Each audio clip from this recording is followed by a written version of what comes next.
안녕하세요. 반갑습니다. 국가유공자 길잡이입니다. 이번 시간은 월남 참전하셨던 분들 중에서 고엽제 후유증과 고엽제 후유증으로 판정을 받아서 지금 보상금을 받고 계신 분들이 계실 것입니다. 그리고 고엽제와 관련돼서 참전 명예수당을 받으시는 분들은 이 내용에 해당되지 않습니다. 그리고 고엽제 후유증이신 분들도 해당이 되질 않습니다. 왜? 고엽제 2세와 관련돼서 판정을 받으시려고 그러면 월남 참전이나 휴전선 근처에서 고엽제와 관련된 질병을 가지고 국가보훈처에서 신체검사하여 고엽제 후유증으로 판정을 받으신 분들의 자녀에 한한 내용입니다.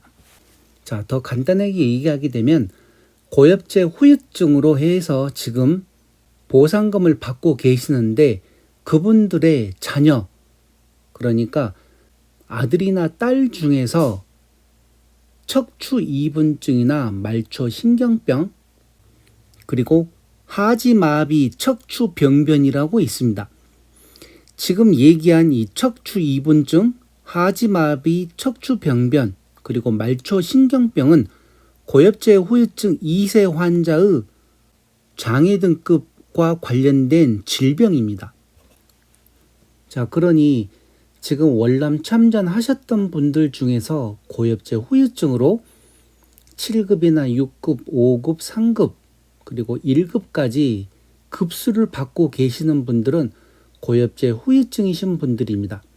이런 분들 중에서 만약에 자녀분들이 척추 이분증이나 말초 신경병과 관련된 질병, 그리고 하지마비 척추 병변으로 인해서 만약에 질병을 가지고 계시면 이 자녀분들 또한 보훈처에 등록을 할 수가 있습니다. 어떤 것으로 등록이 되는가 하면 고엽제 2세 환자라고 해서 이 세 가지 질병은 몸 상태에 따라서 보상금을 지급을 해드립니다. 그러니 지금 이 영상 보시는 분들 중에서 월남전 참전하셨거나 휴전선에서 고엽제와 관련돼서 지금 고엽제 후유증으로 등급을 받고 계시는 분들, 이분들 자녀분들이 혹시 고엽제 2세와 관련된 질병을 앓고 있을 경우에는 꼭 보훈처에 확인을 해서 등록을 해 놓으시기 바랍니다. 자, 지금 이 내용은 제게 질문을 주신 분이 이와 관련된 내용으로 질문을 주었기 때문에 제가 이 내용이 그냥 간단하게 답변을 해 드릴 수 있는 내용이 아니라서 제가 이렇게 영상으로 만들어서 지금 설명을 해 드리는데 더 자세한 내용 댓글을 보면서 설명을 해 드리겠습니다. 자, 이분이 질문을 주셨는데 질문을 두 개를 주었습니다. 첫 번째 질문에서는 본인이 고엽제 2세 환자라고 얘기를 하면서 척추 이분증이라고 얘기를 합니다. 그리고 2022년 9월에 척추 4번, 5번, 6번 협착증 수술을 했는데 여기에 대해서 장애 등급을 받을 수 있는지 조언을 부탁드린다고 이렇게 댓글을 주셨습니다. 자, 그런데 이 문제가 보면 쉬울 것 같지만 또 이렇게 절대 쉬운 문제는 아닙니다. 왜 그런가 하면 제가 초기에 설명을 드렸듯이 내가 고엽제 2세라고 하지만 내 부모님이 고엽제 후유증으로 해서 7급, 6급, 5급 이렇게 급수에 들어 있어야만 고엽제 2세라고 인정을 해줍니다. 무조건 내가 고엽제 2세라고 해서 그게 고엽제 2세라고 인정되는 게 아니라 만약에 지금 이 제게 질문을 주신 분 부모님이 고엽제 후유증으로 등록돼서 만약에 장애수당을 받고 계시는 분일 경우에는 지금 이분이 얘기하는 고엽제 2세에 해당되질 않습니다. 그런데 만약 지금 이분 부모님이 고엽제 후유증으로 해서 1급부터 7급까지 급수에 들어와 있는 분들일 경우에는 이분이 말하는 고엽제 2세에 해당됩니다. 우선 첫 번째 조건이 부모님이 고엽제 후유증으로 1급부터 7급까지에 있어야만 그 자녀분들이 고엽제 2세에 해당되는 그 조건이 갖춰지는 것이고, 자, 두 번째는 이분이 지금 척추 이분증이라고 하였습니다. 그러면 이 척추 이분증이 또 은폐성 척추 이분증이 있고 일반 척추 이분증이 있는데, 과연 일반적인 척추 이분증인지 아니면 은폐성 척추 이분증인지 여기에 대해서 또 구분을 하셔야 됩니다. 장애 등급 구분표에 보게 되면 은폐성 척추 이분증은 제외한다고 나와 있습니다.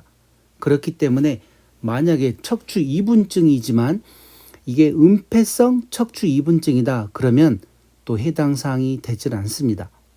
자, 다음으로 또 이분이 22년 9월에 척추 협착증 수술을 하셨다고 그러는데, 척추 협착증 수술이 척추 이분증으로 인해서 협착증이 와가지고 그걸로 인해서 협착증 수술을 했는지, 아니면 척추 이분증은 그대로 있는데 다른 외상을 입어서 척추 협착증이 왔고 그로 인해서 척추 협착증 수술을 하였는지, 여기에 또 문제가 있을 수가 있습니다.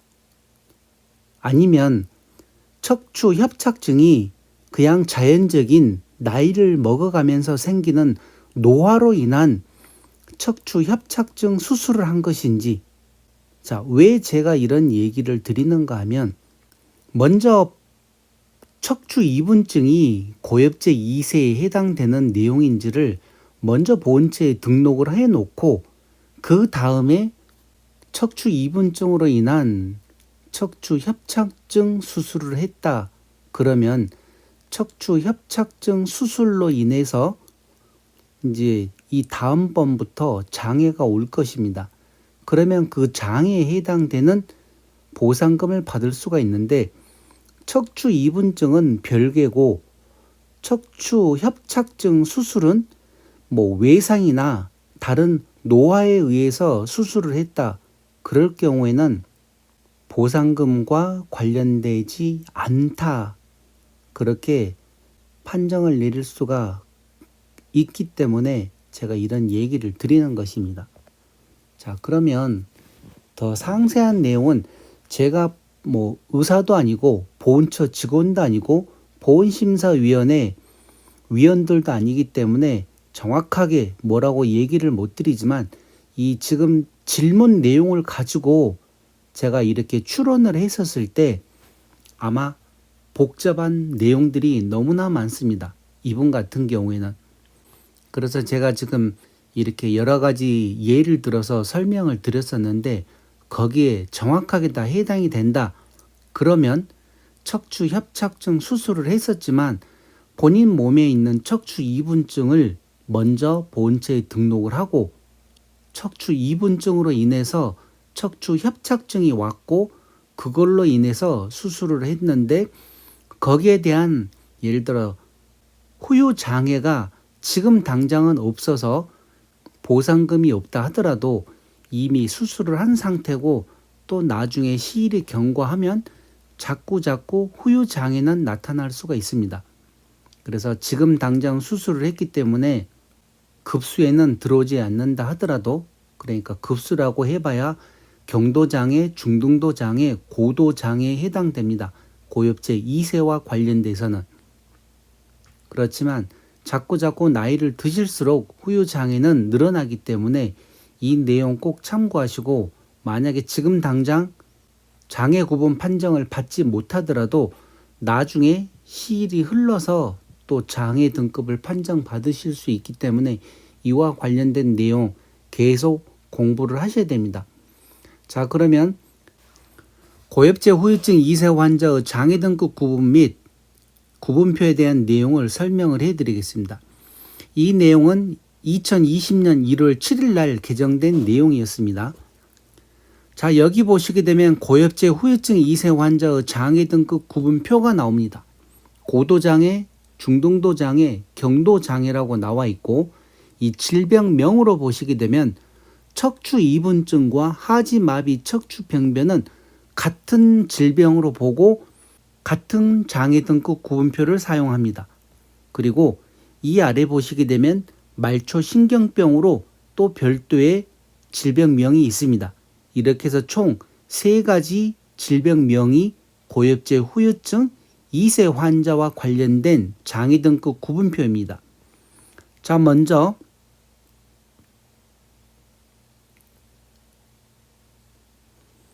척추 이분증이라고 하셨기 때문에 이 척추 이분증과 관련돼서 어떤 경우에 장애 등급 판정을 받으시는지 그 내용을 살펴보겠습니다. 자, 경도 장애로 판정을 받으시려고 그러면 첫 번째, 대소변을 가릴 줄 아는 사람이거나 손발에 기능적 또는 감각적인 손상이 없는 사람, 외상을 제외한 척추 손상으로 경도 기형이나 기능 장애가 있는 사람, 이럴 경우에 경도 장애를 받습니다. 자, 척추 이분증과 관련돼서는 외상을 제외한 척추 손상으로 경도 기형이나 기능 장애가 있는 사람인데, 지금 제가 초기에 설명을 드렸듯이 이분께서는 척추 이분증이 있는데 척추 4번, 5번, 6번과 관련돼서 척추 협착증 수술을 받으셨다고 하였습니다. 그런데 이 척추 협착증이 외상으로 인해서 수술을 받으신 건지 아니면 척추 이분증으로 인해서 그 주위 부위에 협착증이 생겨가지고 수술을 받은 것인지는 제가 뭐라고 판단을 못합니다. 그 모든 거는 의사분들이 판단을 할 거고 병원에서 수술하기 전에 분명히 그 내용이 있었을 것입니다. 어떤 질병이 원인이 되어서 협착증이 왔고 그 협착증이 심해서 이렇게 수술을 했다고. 자, 그래서 그 정확한 내용들은 나중에 보훈심사위원회에서 판정을 할 것이기 때문에 제가 여기서는 얘기를 못 드리고, 자, 중등도와 관련된 내용으로 장애 등급 판정을 받으시려고 그러면 다가 있는데 라도 있고 마도 있습니다. 그러나 바를 보시게 되면 외상을 제외한 척추 손상으로 고도 기형이나 기능 장애가 있는 사람, 이럴 경우에 중등도 장애를 받습니다. 자, 그리고 고도 장애를 판정을 받으시려고 그러면 여러 가지 내용들이 다 있습니다. 이렇게 있는데, 마를 보시게 되면 외상을 제외한 척추 손상 또는 신경계통의 마비로 두 팔과 두 다리의 기능이 완전히 상실된 사람, 이러거나 바도 있고 사도 있습니다. 그런데 지금은 아직 뭐 이런 정도로 심각한 상태가 아니기 때문에 우선은 이 경도 장애와 관련돼서 본인이 첫째, 보훈처에서 고엽제 2세 환자로 등록이 되어야만 신체검사 대상이 될 수가 있습니다. 그렇기 때문에 이런 여러 가지 복잡한 내용들이 많기 때문에 이와 관련된 걸 제가 간단하게 설명을 드릴 수가 없어가지고 이렇게 영상으로 만들어서 지금 설명을 드리는데, 지금 이 척추 이분증 같은 경우는 저 또한 국가보훈처에 등록된 상위처에 척추 이분증이 있습니다. 그리고 척추 분리증도 있고, 그렇지만 제가 가지고 있는 척추 이분증, 분리증, 이 질병으로 인해서 그 주위 인접 부위, 그러니까 인접 분할 관절에 협착증이 오지는 않았습니다.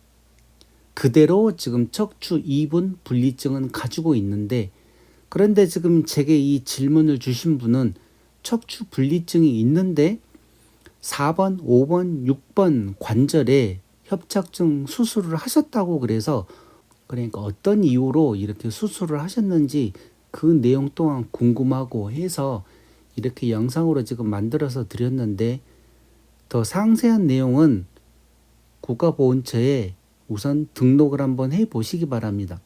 등록을 할 때 본인 부모님이 고엽제 후유증으로 1급부터 7급까지 등급을 받았을 경우에만 해당될 것입니다.